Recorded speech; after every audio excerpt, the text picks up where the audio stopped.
Assalamualaikum warahmatullahi wabarakatuh. Halo semuanya, balik lagi bersama aku.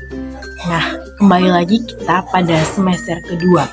Nah, pada awal semester kedua ini, saya akan membahas tentang sejarah perkembangan kurikulum yang ada di Indonesia. Secara harfiah, kurikulum berasal dari bahasa Latin yaitu curriculum, yang berarti pengajaran. Kata kurikulum selanjutnya menjadi suatu istilah yang digunakan untuk menunjukkan pada sejumlah mata pelajaran yang harus ditempuh untuk mencapai suatu gelar atau ijazah. Yang pertama yaitu kurikulum 1947 atau Rencana Pelajaran 1947. Pada saat itu kurikulum pendidikan di Indonesia masih dipengaruhi sistem pendidikan kolonial Belanda dan Jepang, sehingga hanya meneruskan yang pernah digunakan sebelumnya. Nah, Rencana Pelajaran 1947 boleh dikatakan sebagai pengganti sistem pendidikan kolonial Belanda. Karena suasana kehidupan berbangsa saat itu masih dalam semangat juang merebut kemerdekaan, maka pendidikan sebagai development confirmation lebih menekankan pada pembentukan karakter manusia Indonesia yang merdeka dan berdaulat dan sejajar dengan bangsa lain di muka bumi ini. Orientasi pembelajaran 1947 tidak menekankan pada pendidikan pikiran, yang diutamakan adalah pendidikan watak, kesadaran bernegara, dan bermasyarakat. Nah, materi pelajaran dihubungkan dengan kejadian sehari-hari, perhatian terhadap kesenian, dan pendidikan jasmani. Nah, selanjutnya, kurikulum 1952 atau Rencana Pelajaran Terulai 1952. Setelah Rencana Pelajaran 1947, pada tahun 1952, kurikulum di Indonesia mengalami penyempurnaan. Kurikulum ini lebih merinci setiap mata pelajaran yang kemudian diberi nama Rencana Pelajaran Terulai 1952. Kurikulum ini sudah mengarah pada suatu sistem pendidikan nasional. Yang paling menonjol dan sekaligus ciri dari kurikulum 1952 ini bahwa setiap rencana pelajaran harus memperhatikan isi pelajaran yang dihubungkan dengan kehidupan sehari-hari. Silabus mata pelajarannya menunjukkan secara jelas bahwa seorang guru mengajar satu mata pelajaran. Nah, yang ketiga, kurikulum 1964 atau Rencana Pendidikan 1964. Usai tahun 1952 menjelang tahun 1964, pemerintah kembali menyempurnakan sistem kurikulum di Indonesia. Kali ini diberi nama Rencana Pendidikan 1964. Pokok-pokok pikiran kurikulum 1964 yang menjadi ciri dari kurikulum ini adalah bahwa pemerintah mempunyai keinginan agar rakyat mendapat pengetahuan akademik untuk pembekalan pada jenjang SD, sehingga pembelajaran dipusatkan pada program Pancawardhana, yaitu pengembangan moral, kecerdasan, emosional atau artistik, keprigelan, dan jasmani. Ada yang menyebut Pancawardhana berfokus pada pengembangan daya cipta, rasa, karsa, karya, dan moral. Mata pelajaran diklasifikasikan dalam 5 kelompok bidang studi, yaitu moral, kecerdasan, emosional atau artistik, keprigelan atau keterampilan, dan jasmaniah. Yang keempat, kurikulum 1968. Kelahiran kurikulum 1968 bersifat politis, mengganti Rencana Pendidikan 1964 yang dicitrakan sebagai produk Orde Lama. Dari segi tujuan pendidikan, kurikulum 1968 ini bertujuan bahwa pendidikan ditekankan pada upaya untuk membentuk manusia Pancasila sejati, kuat, dan sehat jasmani, mempertinggi kecerdasan dan keterampilan jasmani, moral, budi pekerti, dan keyakinan beragama. Nah, dalam kurikulum ini tampak dilakukannya perubahan struktur kurikulum pendidikan dari Pancawardhana menjadi pembinaan jiwa Pancasila, pengetahuan dasar, dan kecakapan khusus.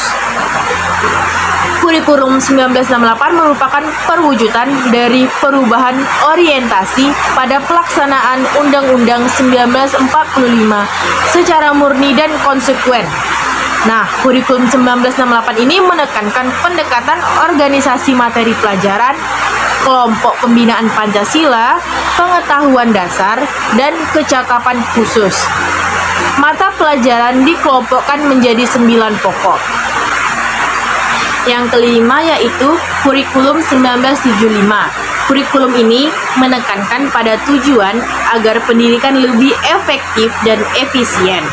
Latar belakang lahirnya kurikulum ini adalah pengaruh konsep di bidang manajemen, yaitu MBO atau Manajemen by Objective, yang terkenal saat itu metode materi. Dan tujuan pengajaran dirinci dalam proses pengembangan sistem instruksional atau PPSI yang dikenal dengan istilah satuan pelajaran, yaitu rencana pelajaran setiap satuan bahasan. Setiap satuan pelajaran dirinci menjadi tujuan instruksional umum atau TIU, tujuan instruksional khusus atau TIK, materi pelajaran, alat pelajaran, kegiatan belajar mengajar, dan evaluasi. Nah, kurikulum 1975 ini banyak dikritik. Guru dibuat sibuk menulis rincian apa yang akan dicapai dari setiap kegiatan pembelajaran. Yang keenam yaitu kurikulum 1984 atau kurikulum 1975 yang disempurnakan. Kurikulum 1984 mengusung proses skill approach meski mengutamakan pendekatan proses, tapi faktor tujuan tetap penting. Kurikulum ini sering disebut sebagai kurikulum 1975 yang disempurnakan. Posisi siswa ditempatkan sebagai subjek belajar, dari mengamati sesuatu, mengelompokkan, mendiskusikan, hingga melaporkan. Nah, model ini disebut cara belajar siswa aktif atau CBSA atau Student Active Learning atau SEL. Konsep CBSA ini yang elok secara teoritis dan bagus hasilnya di sekolah-sekolah yang diuji cobakan. Mengalami banyak defisiasi dan reduksi saat diterapkan secara nasional.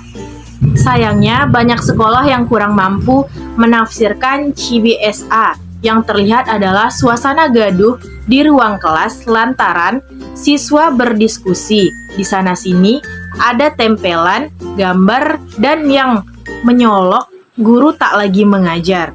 Model berseramah. Akhiran penolakan CBSA bermunculan. Yang ketujuh yaitu kurikulum 1994 dan suplemen kurikulum 1999.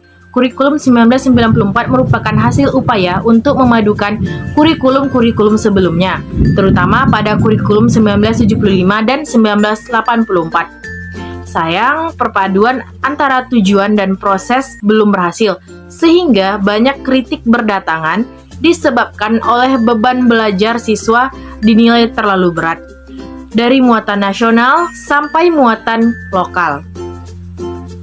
Materi-materi muatan lokal disesuaikan dengan kebutuhan daerah masing-masing.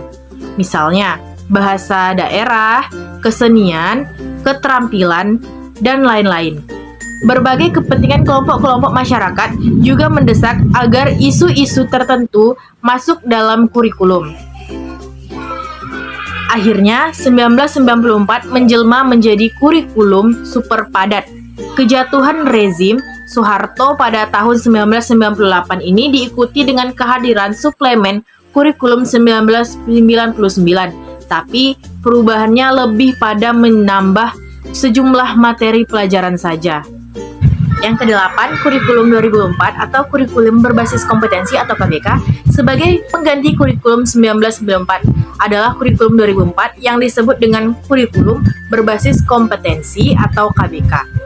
Suatu program pendidikan berbasis kompetensi harus mengandung 3 unsur pokok, yaitu pemilihan kompetensi yang sesuai, spesifikasi indikator-indikator evaluasi untuk menentukan keberhasilan pencapaian kompetensi, dan mengembangkan pembelajaran. KBK sendiri memiliki ciri-ciri sebagai berikut, yaitu menekankan pada ketercapaian kompetensi siswa baik secara individual maupun klasikal, berorientasi pada hasil belajar atau learning outcomes dan keberagaman. Kegiatan pembelajaran menggunakan pendekatan dan metode yang bervariasi. Sumber belajar bukan hanya guru, tetapi juga sumber belajar lainnya. Sumber belajar lainnya ini memenuhi unsur-unsur edukatif. Yang kesembilan, kurikulum 2006 atau KTSP, kurikulum tingkat satuan pendidikan. Pelaksanaan KBK masih dalam uji terbatas, namun pada awal tahun 2006, uji terbatas tersebut dihentikan. Dan selanjutnya dengan terbitnya Permen nomor 24 tahun 2006 yang mengatur pelaksanaan Permen nomor 22 tahun 2006 tentang standar isi kurikulum dan Permen nomor 23 tahun 2006 tentang standar kelulusan. Maka lahirlah kurikulum 2006 yang pada dasarnya sama dengan kurikulum 2004. Nah, perbedaan yang menonjol terletak pada kewenangan dalam penyusunan, yaitu mengacu pada jiwa dari desentralisasi sistem pendidikan. Pada kurikulum 2006 ini, pemerintah pusat menetapkan standar kompetensi dan kompetensi dasar. Sedangkan sekolah dalam hal ini, guru dituntut untuk mampu mengembangkan dalam bentuk silabus dan penilaiannya sesuai dengan kondisi sekolah dan daerahnya. Yang ke-10 yaitu kurikulum 2013.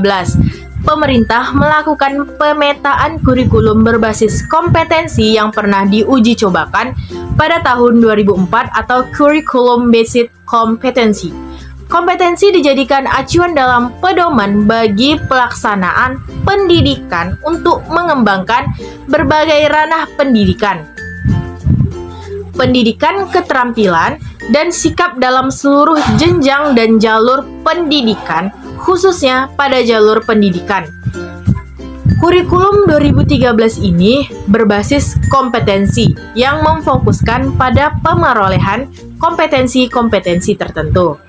Oleh karena itu, kurikulum ini mencakup sejumlah kompetensi dan seperangkat tujuan pembelajaran yang dinyatakan sedemikian rupa, sehingga pencapaiannya dapat diamati dalam bentuk perilaku atau keterampilan peserta didik.